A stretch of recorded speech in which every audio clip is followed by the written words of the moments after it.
Hello, and welcome to the Inside Social Work podcast, where we take a peek behind the scenes into different fields of social work, engage and inspire practitioners, translate research into practice, and encourage lifelong learning. I'm your host, Marie Vakakis. Thank you for listening, and I hope you enjoyed today's podcast episode. I wanted to say a big thank you to all of the listeners who've been supporting the show. I'm up to episode 26, which is pretty amazing. I'm so just amazed by the engagement from listeners, from the inquiries that I've been getting, and for people reaching out and offering ideas for future episodes, and sharing some of their experiences working as a social worker in various parts of their career. So thank you to all those listeners, and feel free to reach out. I'd love to hear from you. You can contact me on LinkedIn, through the Facebook group, or you can send me an email, which is at marie@insidesocialwork.com. Today's episode, I chat with Ashton Hayes. Ashton started off as a paralegal. Like a number of social workers, some of us have had careers in other areas before, some in similar fields and some in wildly different fields. Ashton shares with listeners how she felt working in family law and what she noticed in particular towards children, and feeling that they were maybe left out of the conversation, maybe their voice wasn't heard, and she started to question whether that was the best fit for her being a paralegal. She decided to embark on a social work journey and now works with clients that include young people, couples, families, and has a particular interest in working with trauma. Ashton is also passionate about working with other social workers and offers supervision individually and in groups. So you can head over to her website, which is at Willow Tree Wellbeing, and there'll be details for that in the show notes, so you can find Ashton, get in contact with her and inquire about some of those group sessions or individual supervision. A big shout out again to everybody who's been listening, and if you want to help keep the show going, you can make a contribution via the website. There's a PayPal link there, and that helps keep the show up and running and continuing to provide you with guest speakers and people who are happy to share their social work journey. Here's my interview with Ashton. Welcome to the Inside Social Work podcast. Today I'm chatting with Ashton Hayes. Welcome, Ashton. Thanks for having me. So we've got a few things we're going to get through today, but do you want to tell the audience a bit about your journey and how you wound up on the dark side in social work? Yeah, sure. So I had started out in law. So I was a paralegal and studying my law degree sort of part-time and working full-time. And I was kind of traveling around. So I actually started my law degree in the UK. And I absolutely loved it. But one of the things that I noticed when I was working as a paralegal, I worked in family law, was that children were being sort of left behind. There was all this concentrating in divorce proceedings on the parents, but there didn't seem to be a lot of talk about the children. And the more work that I did, the more I started to see neglect emerging, and there were some abuse issues. And so I decided to move out of my fancy law firm and do some legal aid work and really concentrate in child protection. And then I had a bit of a change of circumstances and I came back to Australia, and I realised that social work was going to be the place that I was really going to be able to make a difference. And so, yeah, I switched over to social work and as a mature student, and things just went from there. I really felt that I had found my people after traveling around and kind of trying out some different things. And as much as I love the legal side of things, and I really enjoyed that part of the work, I really felt like being a social worker would get me on the ground and really be able to help people face to face. So that's what I did. And then I kind of found myself doing a lot of child protection work and family work, which I really loved. And I felt like I still kind of had that yearning towards understanding a little bit more about the legal side of things and forensics. So I then went on and did a master's degree in criminology. So that's been a really interesting journey for me. So I guess I've done lots of family work and casework and worked in management, and I ended up kind of in a senior management role, running a large child protection program.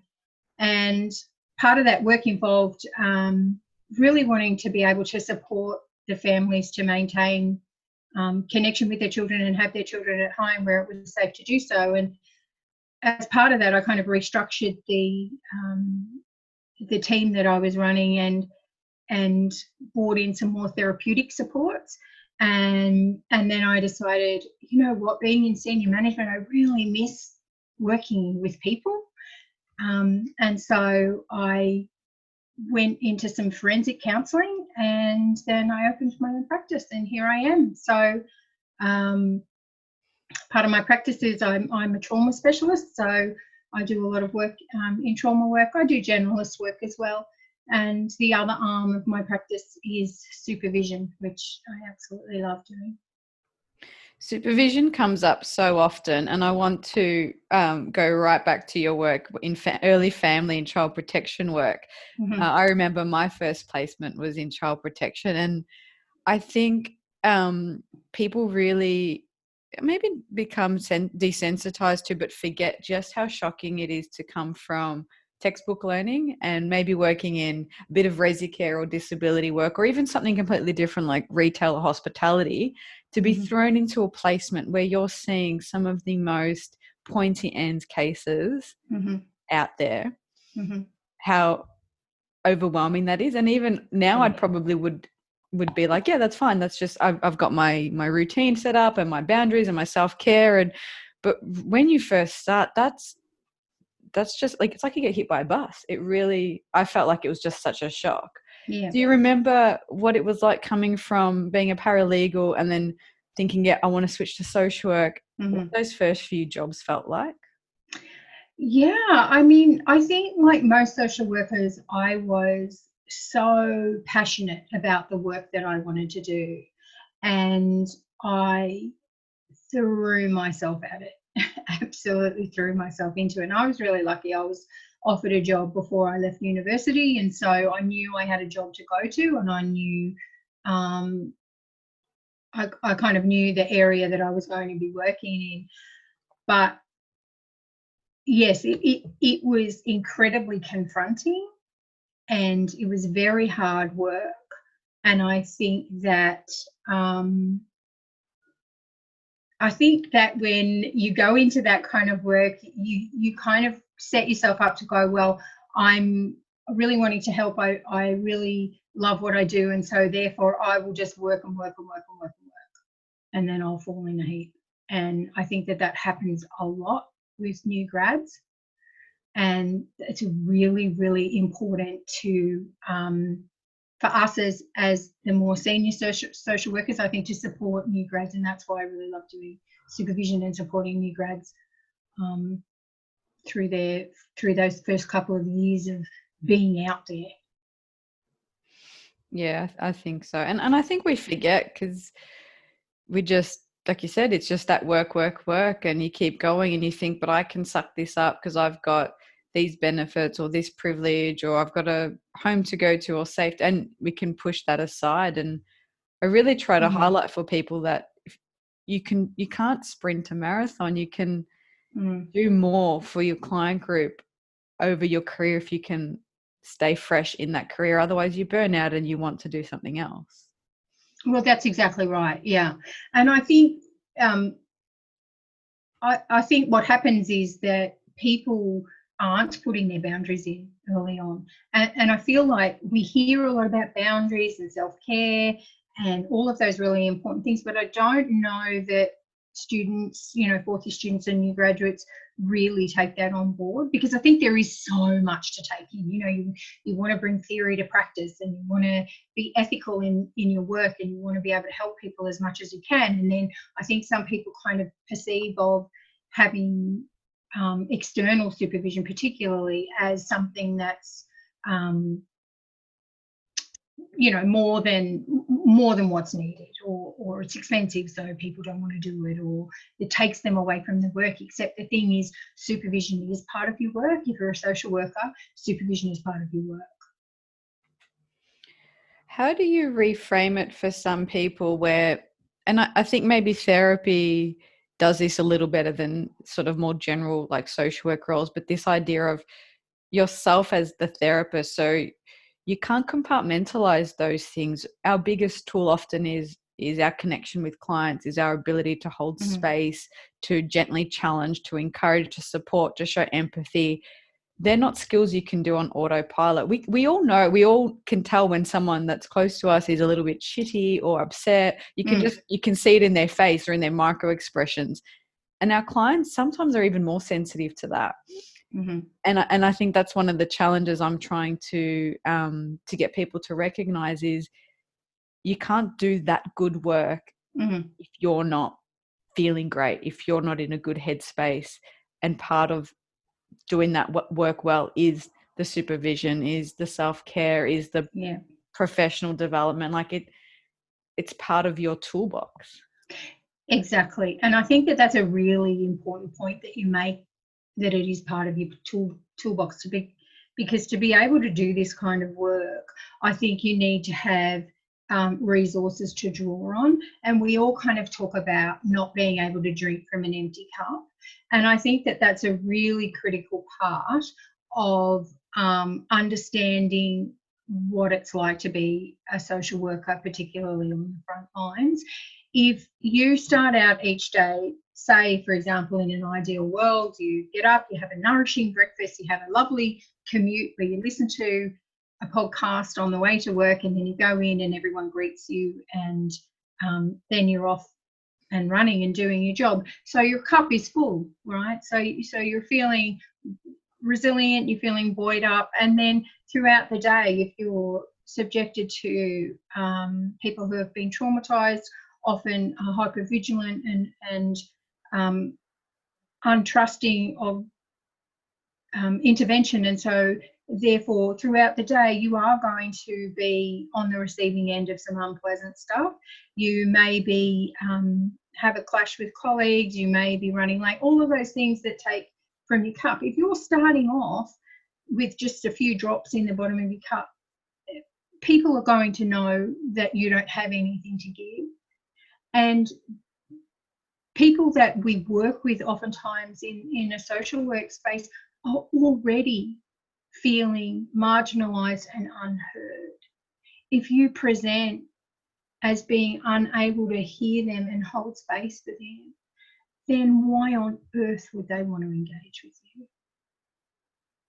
And you're going to feel pretty yuck by the end of the day if that's how your day is going each time. Yeah, and I feel for people in the industry, because it is a job that's so demanding without often maybe the recognition or appropriate remuneration for the level of skill that it takes. Your points of some of the either clients or people you're working with are already either traumatized or stressed or overwhelmed or feel marginalized. That's why they need the service. So they're so much more sensitive to that and require even more from you. And often the services that they attend are so overworked and so stretched that it's just a bit of a cycle. Like your cup's empty or close to empty, and then you've got clients who have great needs, and it hurts your heart to see the systemic injustices or the whatever. It's just it can be really tough, and I don't want to people to feel like we don't get that, because it's overwhelmingly difficult. Yeah, absolutely. And I just think that one of the things that people, I think, don't understand when they come out of university and they're going into their first role is that you are allowed to ask for support yourself. It doesn't diminish your ability as a social worker when you ask for support. If you have an expectation of the clients around you, particularly when you have involuntary clients, there's an expectation that they ask for your support. That's what you need to model. You need to say when you don't have the answers to everything, look, I don't know that, but I'll find out for you. And then go back to your supervisor or your manager, team leader, whoever it is you report to, and say, listen, I need some support in this area. How can we get to a space where I'm getting what I need to do my job? Now, your team leader or your manager might be really overwhelmed and overworked as well, which is why, making inquiries into what external supervision you can access is really, really important. Yeah, I think that's an interesting one. And I've been on both sides where I've been the one to approach someone and the response not be great. And then I've used either my own counselling or my own supervision to try and work around organisational change, organisational challenges. And I've been on the end where someone's come to me and I've probably been a little bit dismissive because it caught me off guard or I was busy. So it's a constant conversation, and you hope that we can use those same skills of unconditional positive regard or empathy for not just our clients, but our colleagues. Oh, absolutely. Well, yeah. So tell me, I wanted to hear about how did you get into trauma work, and what are some of the, I guess, modalities or things that you use working with trauma? So years ago, I was working in a program where I was in a team leader role, and I still held a client load, but I was a team leader as well. And one of the team came to me and that said to me, I really want to do this training, and it looked really interesting. And I said, great, I might actually come along with you. And that was trauma-informed care, and that was the first time that I'd really been, I guess, in a space of being able to really understand trauma. So we're going back about maybe 10, 11 years ago now, where it wasn't as recognised or it wasn't as well discussed as it is now. And so that just opened up a door for me. And from that moment, I began to introduce trauma-informed care into the way that we ran the team, and then organisationally as well. That's I think you're right with it not getting as much vocal or airtime. It's those who've been in the space can see the roots and the history, for quite a while, but it's definitely coming into more mainstream conversation. And I think that's I'm so optimistic about where that's heading. Yeah, it's just so important. I think that there people who are have experienced, for example, homelessness or family violence or neglect, anything where they've experienced a traumatic event. It's important not to pathologise a person's experiences when they come to see you. So we don't want to put people into boxes of, oh, well, you must have bipolar disorder, or you must have schizophrenia, or you must have this, or you must have that. And it was really interesting, actually. I'm going to show how old I am now. I was rewatching some episodes of The Golden Girls yesterday as part of my own self-care. And can I just flag that I was very little the first time around? but there was an episode where one of the characters became unwell. And so she was just told, you have a mental health diagnosis. That's what's wrong with you. You have a mental health diagnosis. And she went to see multiple, interestingly, older male doctors who kept saying to her, no, you're mentally ill. And it was just really interesting that there was no discussion around what's going on for you, what's happened for you, where do you sit in the system. And that is an important discussion for everybody to have. All of my work is trauma-informed. My work with my counselling clients is trauma-informed. My work with my supervision clients is trauma-informed. And I also run a leadership program, and that's about becoming a trauma-informed leader. So everything is about where you sit, what is your attachment style, how has your experience been in the system, how did you come to your role. So you might have somebody who started school a little bit earlier and so was at university sort of right on their 18th birthday. They're coming out of a qualification at 21 and 22. That's incredibly young versus people who are coming out of that qualification in their 30s, 40s, and maybe even 50s. And so if we treat everybody the same, if we put everybody into one small box and category, then we don't understand where they're from, what it is that they can offer, and why it is people are responding in the way that they are. So I think a trauma-informed approach is suitable across the board. And I think the way you explained it doesn't just look at your, sort of big T traumas that are quite, we can all objectively kind of say, yeah, that's a traumatic event. It's all the little ones of missed connection, missed opportunity. And also maybe it's not as loaded as that. It's just understanding your attachment style and your family of origin and why you react to certain things the way you react. And I don't think, and that never stops. Like, even in my own supervision, I do a lot of couples work and family work, and there'll always be a moment where you think, oh, I'm really aligned with that person. I wonder why. Or, and I found when I was younger, I did a lot of work with young people. I'd be really on their side. I'd be like, because I still feel like I'm that 17-year-old fighting with my parent and I get it. And then I'd be working with other clinicians who were parents and they're like, that person's being so unreasonable because they were a parent. And so it's interesting that the same theories and philosophies, but we're still there. We had the same education, but then there's yourself that comes into that. And absolutely. Shape it, and that might be a lot gentler than talking about trauma, but it's the same kind of idea of reflecting and seeing where you're at and understanding your own triggers, and because we all have them. Absolutely, yeah. And that's kind of the work you almost do yourself. And I'm sure you've done with trauma work or attachment work. And I do a lot with family therapy and ACT, is you have to kind of apply it to yourself first. Oh yeah, absolutely.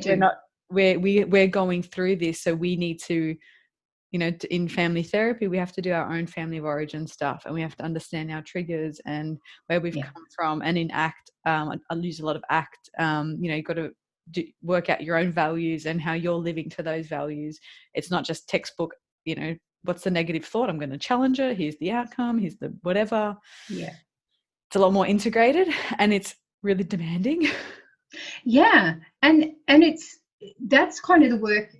I use that in my supervision and my leadership as well, because it's not just the therapeutic work that you do with a client or the interactions that you even have if you're one of those social workers who kind of has a very short-term interaction. You still can have a big effect on the person in your life, and therefore you need to understand why it is that you're responding to this client this way or this client that way, or even with your supervisor. Like when you're choosing a supervisor, I think I would say to kind of people who are new graduates and students, like when you're choosing a supervisor, it's okay to see if you fit with them. Don't just make the assumption that they're the supervisor, they have experience, so therefore you just have to do what they say, because you don't at all. If you get to understand where that supervisor is coming from and the kind of modalities they use and what their kind of ethics and values are, then you can see if they align with you. If they don't, find another supervisor. That's okay. Yeah, I think that's the benefit you get when you're looking for it externally. And some people are more privileged, obviously, than others to have more accessibility. Yeah. And one thing I would tell people to do is if you can, now we've been forced to be using a lot more video technology, but a lot of people were happy to do that if you ask them. They might not allied health practitioners aren't the great at promoting themselves. Sometimes they have really daggy websites or really ugly business cards. Don't let that deter you. They're often really good practitioners. They just don't have maybe a design sense. You can still contact them and ask for a few minute, like a video conference call to see if you're a good fit. And people will do it. Like I won't knock people back if they want to just get a feel for things. And you can look for interstate. I've got some of my peers have someone that they contact internationally if it's for a very specialized skill. Yeah, exactly. And I am available. I mean, I guess we've all been forced at the moment to be able to use technology. And I certainly make myself available interstate, because I think that there are people who you know, it's a big country. There's going to be lots of people you don't fit with, and there's going to be lots of people that you do fit with. And I guess, you know, at the moment, particularly, we are in a position of, like you said, being able to call someone up, have a quick video con, see if you fit. I think that that's a really positive thing. And I think that, you know, people often feel like, and I did too, you know, when I first started out, I was very lucky. When I first started out, I was recruited before I left university, and so I had a job to go to that, you know, in the grand scheme of things was reasonable pay at the time. But I was not supported to get external supervision. And I think that that was a real shame. And so that's why I created my my supervision group for new grads, because it's really low cost. It is a group supervision space, but people still get to be heard. People still get to do case presentations, which I think can be so important for new grads, you know, because you're kind of second guessing. Wow, at uni I had my textbooks here and my lecturer there, and we could nut it out during break.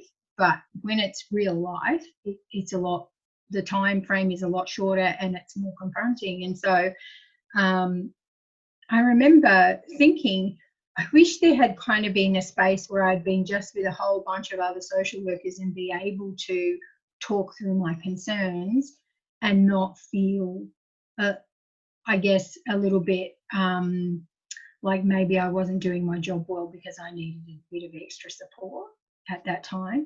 And so that's why I developed that kind of opportunity for people to be able to join in on. And we'll get to that, because I think that's really interesting. I do like what you said around not feeling bad that you need a bit of extra support, because I think maybe, and I think it's changing a lot, but we try to fit into these boxes ourselves of thinking this is how I should look and act and feel. And part of having good boundaries is actually being able to tell people, I need a bit more time to digest this, or I work well like this, and having a bit of courage to say, I need more time, or I work slower, or can you be quiet so I can focus, and figuring out what it is that you need based on your preference and learning and where you're at that day, to say that this is how I work best, and not to feel bad about that. Because if you come back down to your values, if you love the work you do and you're passionate about it, you're going to do your best work if your cup's full, if you're kind of ready to go. And so you advocate for yourself and have those boundaries around what you can and can't do and what you need to do your job well. And that's the way it is. Yeah, absolutely. But it's surprising the amount of new workers that I've spoken to throughout the course of my work when I'm delivering training, that sort of thing, who don't have supervision or have internal supervision, part of which is operational. So that's an important part of supervision that you do in your role. Of course, you know, people need to know, are we meeting numbers? Are we able to provide this service in a way that's going to, you know, maintain the whatever service you're running? But I think that being able to have a space where you're not concentrating on operational things, where you're just talking about having your professional needs met, is a really important space to have. So tell the audience a bit about your group. So what gap did you see? You mentioned a little bit about not having that support as a grad yourself. Start us, you know, the journey and where you ended up. So I guess one of the positive things as a new grad is that I did have work with someone who was very supportive, but they were not a social worker. And I began to notice as I went through my career that I needed to touch base with more experienced professionals who understood about social work ethics and values, and who could support me through you know, developing and maintaining my boundaries, as well as helping me cope, I guess, sometimes with being the powerful person to my client. So in a client space, you are the person with power, but feeling powerless within the system. And so I also kind of felt like, when I was at university, I had great groups of people around me that you could, go to the cafes with, or go to a bar with and debrief and have a talk about things. But once I kind of got out into the field, particularly in my first job, I was the only social worker there. So that made things a little bit tricky. And so I guess some of the feedback that I received over the years is that I can't afford it. It's too expensive, or I can't take time out of my job. And I always find that a really interesting one, because supervision is part of your job. So it's interesting when people say, oh, well, I don't have time. You need to make time, because it is actually going to be about the quality of work that you provide if you're not able to kind of have a supervisor. So the price thing kept coming up, and I get it. Social workers, we do not do it for the money. So I am lucky enough to work with some other people who are really great with generating ideas. And I just came up with the group supervision. So group supervision online is at a significantly reduced price than it would be if it was one-to-one in the clinic. And you're with peers. So the idea of mine is that you need to be new grad up to 2 years post-grad. So that's a specific group. I have groups at different levels, but that specific group means that people have only been qualified up to 2 years. So they're not years and years and years in the field. They're having really similar experiences, even if their jobs are really different. The experience of being newly qualified is quite similar. There's a lot of that second guessing, that idea of, oh, am I doing it right? Or have I taken this theory into my practice? And, feeling very much like, am I doing the right thing? Plus also I'm overwhelmed. And anyone who goes into a busy social work role, you kind of get the work thrown at you and they go, and you're like, wait, what? What do you mean? And so yeah, I developed this group. So there's a number of groups, so it's up to 6, so there's no more than 6 people in any one group at any one time. And that's because I really want everybody to have a go. Everyone gets a chance to present a case, and everybody gets a chance to check in, and everyone gets a chance to debrief. And that goes over a 6-month period. So I run them depending on, when there's a group of people available that want to do it. And it's usually, I try and run it on a Monday night. That means that people are sort of fresh at the start of their week, and they're not taking time out of their work at that particular point in time. And because it's all online, people from anywhere in Australia can join in. Great. And do you have some links or resources, so those listening who might want to get involved or learn more, how will they get in touch or find out more? Sure. So you can just come to my website, which is willowtreewellbeing.com. There's a link on the website for professionals, and you can click on whichever you want. So there's several different links, and it just sends me an email automatically, and people can do that. So if we rewind back to right at the start of your career, if you could tell your newly graduated self any words of wisdom or tips, what would you do? What would you say? I would say you look after yourself.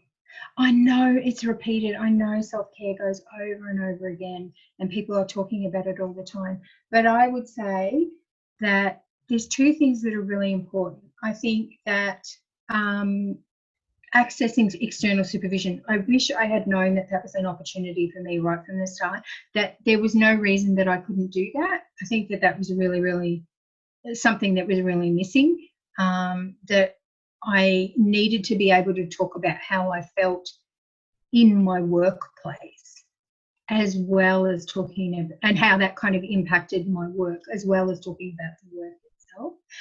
And I think the other thing, and this is critical for social workers, is don't engage in comparative suffering, okay? Because yes, you are the person in power when you are particularly in a child protection space. but working in housing and drug and alcohol work and family violence, all of those spaces, when you come in as the social worker, you do have the power.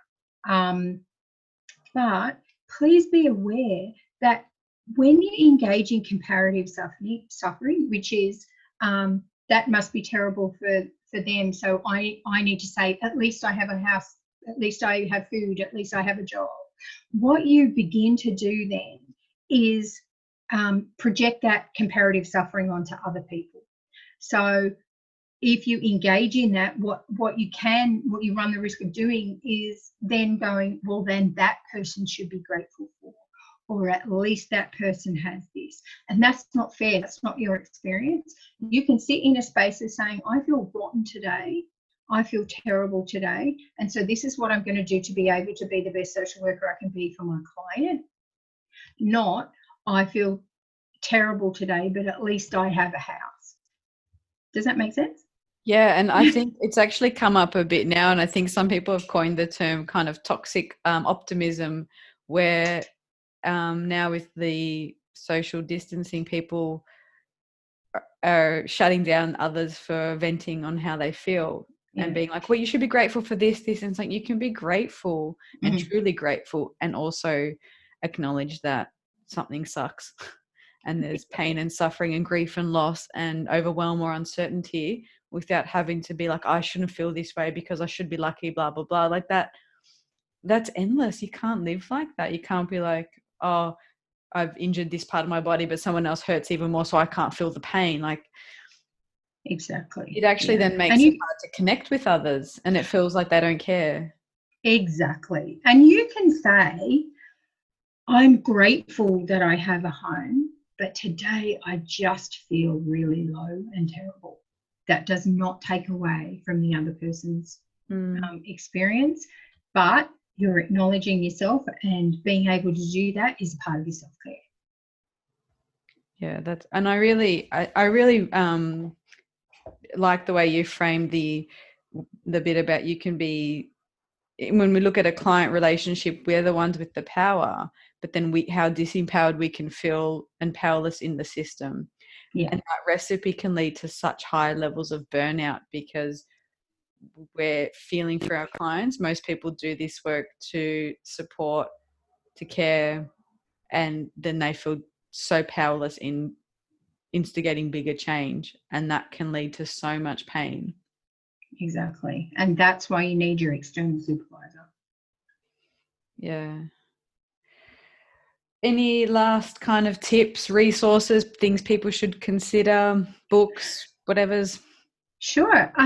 I think the most important resource for students to new graduates to seasoned social workers is keeping a reflective journal.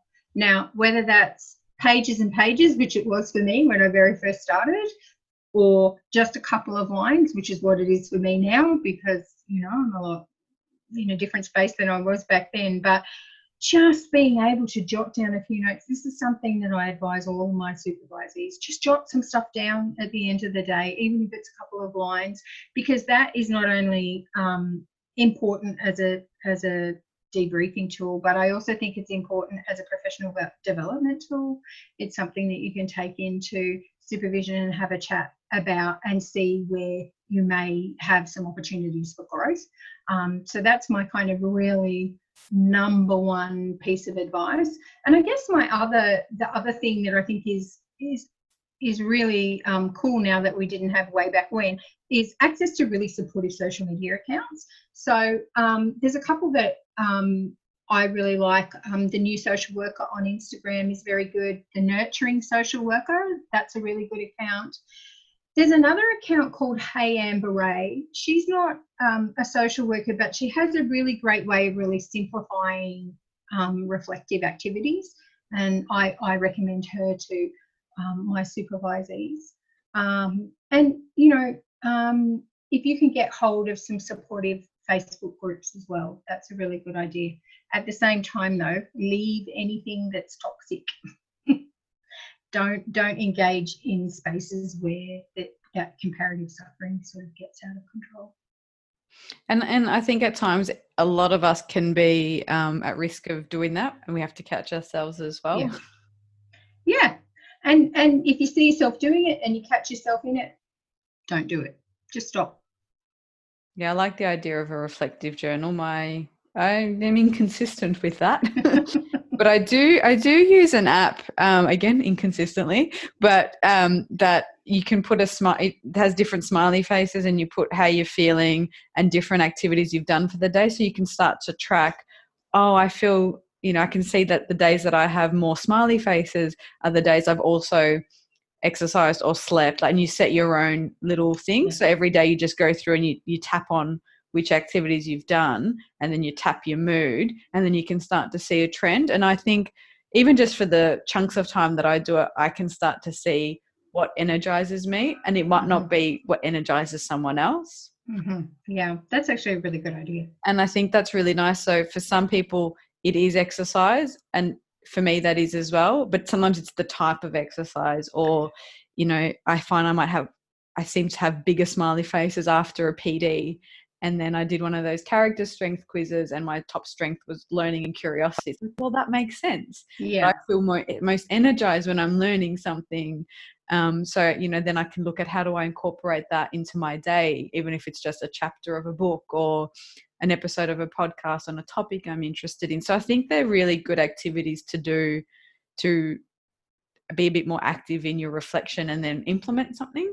Yeah. Oh, absolutely. I think all of those things are really great ideas. And I think, again, it's part of, if we take care of ourselves, then we don't burn out. Burning out is a really awful space to be in.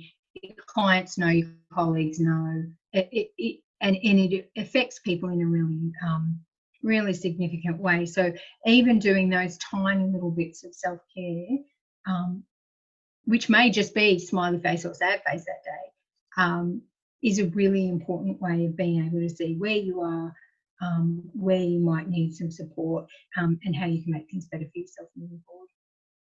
Yeah, that's great. So I'll put in a link to some of those things in the show notes. Any kind of final tip?